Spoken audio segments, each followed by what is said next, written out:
এটা হলো আমাদের সেলিম ওরফে হেডা, হেডার কইলাম না।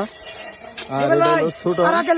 ছোটন প্রচুর পরিমাণ পরিশ্রম করে, এটা মুখে বলে বাস্তবতায় না। আর এটা হলো চেন। তারপরে আসাদ কয়দিন খালি গপ্প দিছে যে আমি এই সিরমু সেই সিরমু, কিন্তু আসাদ কোনো কামেরই না। আর এটা হলো আরেক সেলিম, সেলিমের বন্ধু সেলিম। মানে এরা চাপা মারতে কি কি লাগে সারা রাত্র এগুলা ট্রেনিং করে।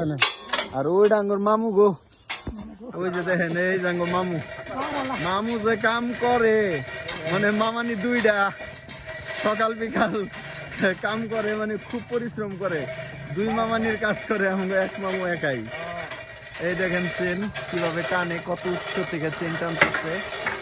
এই চেন দিয়ে এই পুলটি দাঁড় হবে। তারপরে আছে আমাকে আরেক কাকু, কাকু দিনে রাইতে পরিশ্রম করে, কারণ করবো না কে, কাকুর তো যন্ত্র চারটা পালে কাকু একাই। দেখেন হাসে, মিট মিট করে হাসে চাচা।